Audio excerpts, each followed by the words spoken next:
Hare Krishna. Namaste.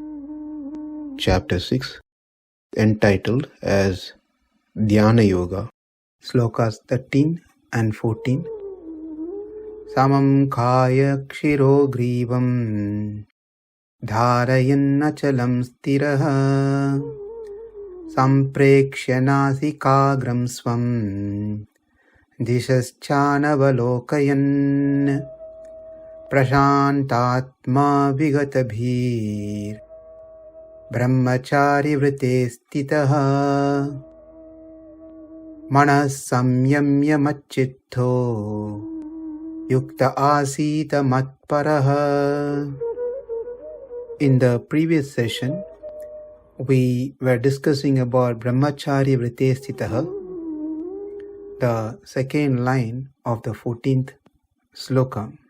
In that, we wanted to learn about ashtanga maithunam, but before we get into that, we started to know what ashtanga yoga means. Ashtanga yoga, which has 8 limbs: yama, niyama, asana, pranayama, pratyahara, dharana, dhyana, samadhi. In the previous session, we learned about yama, which had ahimsa, satyam, asteya, brahmacharya, aparigraha. Now, let's see the parts of niyama. It also has 5: saucha, santosha, tapaha, swadhyaya, ishvara pranidhana. Now, shaucha is cleanliness. Suchodeshe, we saw previously how a clean place is very important. Here, cleanliness has been mentioned here, where cleanliness externally as well as internally. It is not that we take care of our body clean by taking shower every day, but keeping our environment and surroundings unclean. So both has to be clean. The external environment should be clean, our body should be clean, our internal senses, especially the mind, should also be clean. Santosha, feeling content, being happy with what we have. We also addressed this one before. That is, not becoming sad by sad events or not becoming happy by happy events. Being content with what one has. The third one is tapaha, that is austerity. One has to practice some austerity in life. Fasting on special days like Ekadashi and keeping the body fit. These things will help to remove the toxins and rubbish things from one's body. So tapaha is very important to be practiced.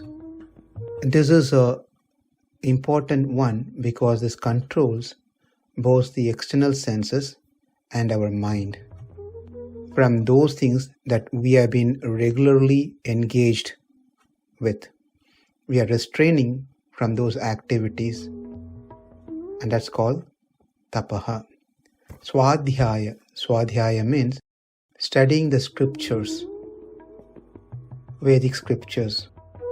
Studying oneself is also called swadhyaya. Swa means self, and adhyaya means enquiry or examination, which means get close to oneself. That is, studying oneself, reflecting on self. What in general people do is trying to study others, trying to understand others, lest they try to understand themselves, who they are, what they are, and etc. Rather, we spend time on other people, how that person is, why they are doing like this. They could have done this in a better way. If I was there, I could have made a different choice. Why are they not doing this one? Etc. We all the time think about others, mostly on the negative aspect. But if one is thinking about others for others' good, wanting to help others and thinking about others in that way is good.